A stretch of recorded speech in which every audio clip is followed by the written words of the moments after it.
Hey, welcome back to the Six Figure Mastermind. Today we're going to talk about one of my passions, photography. I was a photographer for almost 20 years, and I'm going to give you some tips and tricks from the pros. Stay tuned.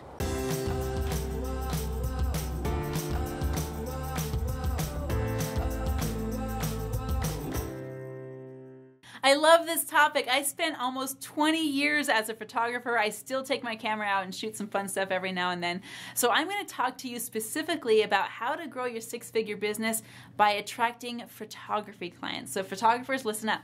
And when I first started in photography, I started back when I was in junior high school, right? I noticed downstairs in my parents' basement, they had one of those big and larger machines. They had all of the canisters for developing film, and before I knew what it was all there. And when I found out what it was, I was psyched. I didn't know I had a darkroom in my basement. It was one of the coolest things ever. So I started in junior high school with photography. I studied it in high school. Started out with my film camera, then translated into my multi-$1,000 digital camera. And now I run a very fun photography business that, I used to have super bunch of clients, and now I've just transitioned into different things, and now I just do it as a hobby on the side. So I want to talk to you about how to attract photography clients, okay? People may think that you need a website for photography, and you actually don't. Maybe 4 years ago, you used to have to need a website. There was that essential for building a photography business. You actually don't need one anymore. With the proliferation and the availability of imagery on the internet, with using Instagram, with using Facebook, with using different hosts for distributing your photos, you don't actually need to own your own website. Believe me, I used to own one, and I would pay every single month to have people host my website and people design my website. It wasn't where my customers were going anyway. So you don't need a website. However, if you don't have a website, you must have a stellar Instagram feed. You must have a stellar Facebook feed. You do need to have something online for people to go to, whether that's a blog that you use, whether it's Instagram that you use, but people, generally speaking, have somewhere to go to look at your portfolio, to look at your work. So you do have to have something digital, but it doesn't necessarily have to be your own website, all right? When you're sharing and looking for photography clients, you have got to leverage social media. Feel free to have every kind of social media account there is. Have a LinkedIn account, have a Twitter, have an Instagram, have a Facebook. Make sure that they're all talking to each other. So for example, if you have a blog, you're running on Wix or maybe Weebly or WordPress, or you're using some kind of a blog platform, on that blog, have links to all of your social media websites. Have a link to your Facebook. Have a link to your Instagram. Have a link to your LinkedIn profile. So every social platform that you have needs to have links to every other social platform that you have. All right, so have those communicating with each other. Another great way to have a boost in your photography clients is to collaborate with other photographers. Now, some of you may hear that and say, whoa, why would I want to collaborate with my competition? That doesn't make any sense, right? Now, that's scarcity thinking, and that's going to sabotage your business. When you get into abundance thinking, this is where you really start to blossom and grow. When you're collaborating with other photographers, you're going to have ideas bouncing off each other. In fact, there's a group that I highly recommend that you join on Facebook. It's called the Beauty and Truth Facebook group. Now, this is a group for collaborations for photographers from all over the country. I've used this group when I've gotten a pinch and I didn't have a battery for my camera, and I've used this group when I need an inspiration for this image, or I use this group when is this area over here still, have apple blossoms on it. There's a huge collaboration in this group, and there's also a lot of business ideas that are bouncing off each other.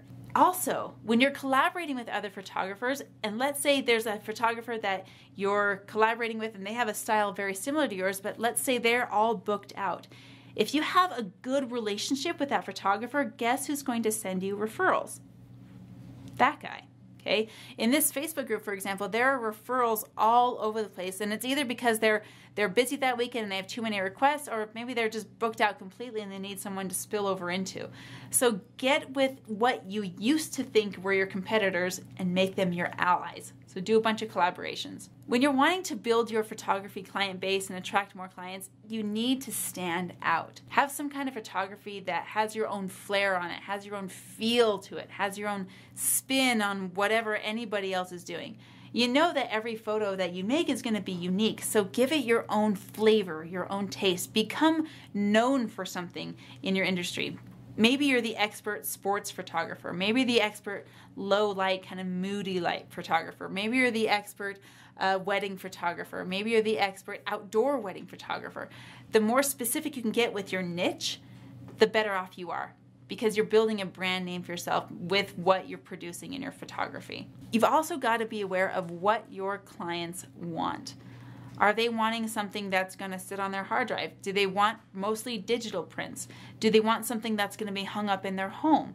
Do they want something for publication? Do they want something for billboards? You need to know what your client base is looking for in order to find your clients. Okay, so if you're doing commercial work and you're producing images that are made for billboards, for brochures, for pamphlets, for press, for media, those people that are using that, they're going to want to know what your restrictions are for printing and releasing photos. They want to know how much you charge for the bulk quantities. You've got to know exactly what your client wants. Last but not least, you've got to be an effective marketer, meaning you've got to have a list, be utilizing your list, and check out one of our other videos for, how to use MailChimp and how to get those emails out and how to just communicate with the people on your list. You've got to have great photography. I mean, especially in your marketing, guys, you're a photographer. You can't use stock photos or someone else's photography when you're using your own marketing. So use your own work in your marketing. Duh, it should be a no-brainer, right? But sometimes we forget. So use your own work in your marketing. Make sure that you're using Facebook ads wisely and targeting that specific market. Make sure that you are using email campaigns wisely.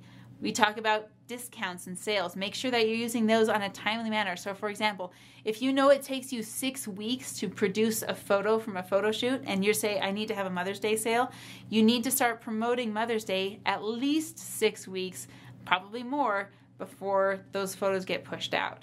So be an effective marketer, target your target market, and know exactly what it is that you're doing in order to find those photography clients. Get out of the idea of scarcity, get out of the idea of being afraid of the competition, because no one can compete with your specific skill and what you can do in your field. Hey, I hope you enjoyed today's video. I had so much fun producing it for you. Hit the subscribe button and I'll see you tomorrow.